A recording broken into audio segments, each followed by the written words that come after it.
Bonsoir. À Dornic, la directrice d'un foyer d'accueil, Dimension 7, une nonne a maltraité les enfants. Le parquet de Dinan a l'arrêté, mais elle dénie toutes les accusations. Par contre, le collaborateur a déjà tout admis. Les enfants sont maltraités physiquement et mentalement. Ils ne recevaient pas assez de nourriture et de vêtements et ils étaient mal soignés. Reportage avec Yoko, notre journaliste sur place. Oui, Sema. Je suis sur place avec la directrice de l'école où les enfants sont inscrits. Pouvez-vous nous dire si vous avez remarqué quelque chose d'anormal à ces enfants?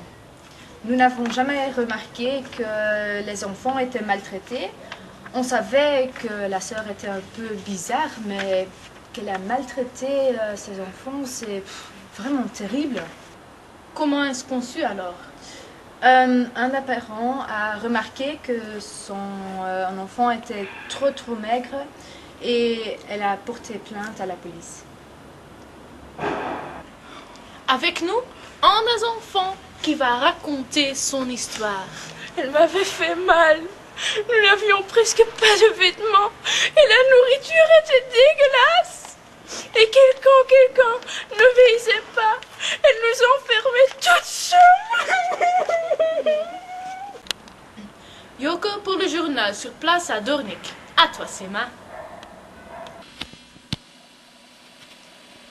La nonne est emprisonnée et les enfants sont placés dans des autres foyers d'accueil. Tout le monde sait que le 14 février, nous fêtons le Saint-Valentin. Ici, dans le studio, on a une invitée de Bi-Expertise. Bonjour. Bonjour. Est-ce que vous pouvez nous raconter le recherche? Bien sûr. On a examiné combien d'argent les Belges dépensent pour un cadeau à Saint-Valentin.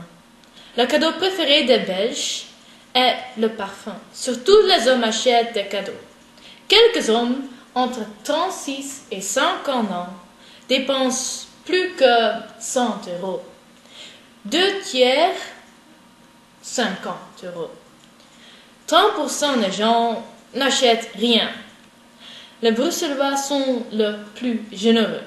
30% des hommes dépensent plus que 100 €. Merci pour votre explication. La lingerie est aussi très populaire. Mais on peut également offrir un cadeau hors du commun. À côté de moi, l'inviteur de nouveau GSM. Oui, donc j'ai inventé un téléphone portable qui peut enregistrer combien ton interlocuteur t'aime. Le GSM mesure les sentiments de la personne avec qui tu parles. Et pendant la conversation, il y a un compteur d'amour qui apparaît. Et après la conversation, tu reçois un SMS qui dit combien l'autre personne t'aimait et s'il était honnête ou pas. Merci pour votre explication. Lundi, il y a des élections au Pakistan. Nous avons des reporters sur place. Nous sommes à 4 jours des élections. Les campagnes sont presque terminées. Va tout se passer calmement et sans accident, malgré les attentats des semaines précédentes? Voici quelques opinions. Bonjour, pour qui allez-vous voter? Pour Moucharaf, évidemment, le PMLQ est le meilleur. Ils vont sûrement gagner. Mais les enquêtes disent que le PMLQ va perdre. Pas de commentaire. Bonjour, pouvez-vous me dire comment ça va avec l'économie actuellement? Oh, c'est vraiment terrible. En 2006, je vendais encore 25 matras par jour et maintenant que 3. Les gens n'ont plus d'argent, tout est devenu trop cher et c'est sûrement à cause de Moucharaf, à cause de lui, il y a trop de corruption au Pakistan. Et est-ce que vous pensez que Al-Qaïda a tué Benazir Bhutto? Non, pas du tout, c'est sûrement Moucharaf. Tout le monde ici au Pakistan le sait. Ah ok, merci beaucoup. Au revoir. Au revoir. Les sondages nous montrent que le PPP, la partie de Benazir Bhutto, va gagner avec 50% des votes. Le PMLN, la partie du ex-premier Nawaz Sharif, va être deuxième avec 22% des votes. Le PMLQ, la partie de Musharraf, va être troisième avec 14% des votes. Pour terminer, encore dire qu'au Pakistan, il y a beaucoup de gens qui peuvent ni lire ni écrire. Et pour ces gens, toutes les parties ont un symbole différent.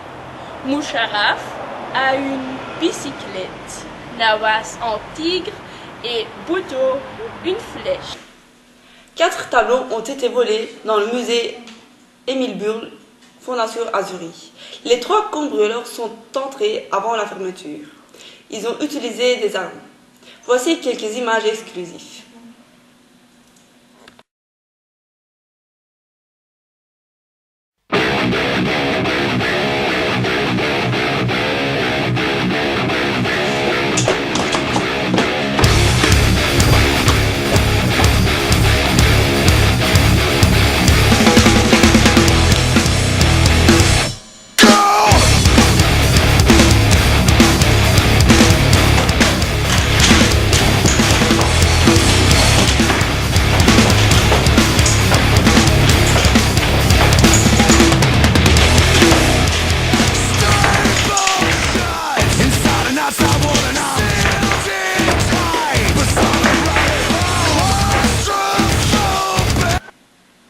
Les 4 tableaux ensemble ont une valeur de 112 millions d'euros.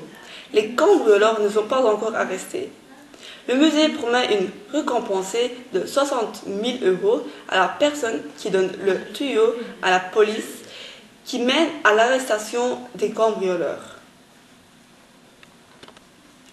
L'homme le plus gros au monde a perdu 230 kg. Maintenant, il pèse 340 kg. En 2006, il a commencé un régime strict et des exercices. Je suis ici devant la porte de Manuel Uribe.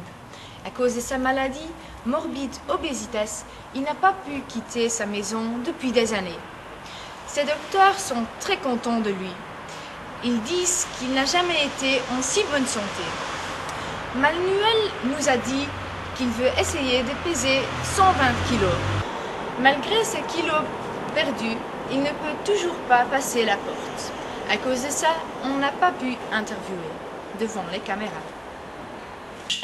Maintenant, le sport avec Yoke. On a un nouveau visage au tennis belge, Janina Wickmeijer de 18 ans. On va lui assister aux Diamond Games d'Anvers.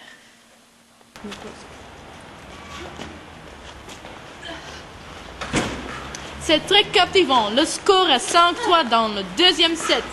Wickmeijer est en train de perdre. Oh, c'est match point! Est-ce qu'elle va faire un retour ou est-ce qu'elle va perdre?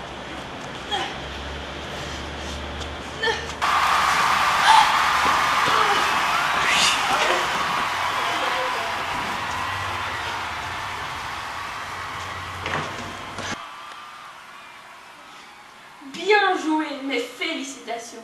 Dommage que tu as perdu. Qu'est-ce qu'il s'est passé? Oui, elle était très forte, mais c'est normal parce qu'elle est le numéro 8 du monde. Mais je suis quand même très heureux que j'ai gagné mon premier match dans ce tournoi. Oui, c'est vrai que Anne Touchova a déjà beaucoup d'expérience. Qu'est-ce que tu sentais quand tu as joué contre elle? C'est vraiment un honneur de jouer contre elle. Et oui, et elle mérite de gagner. Merci pour cette interview et beaucoup de chance. Merci. Transportez votre balle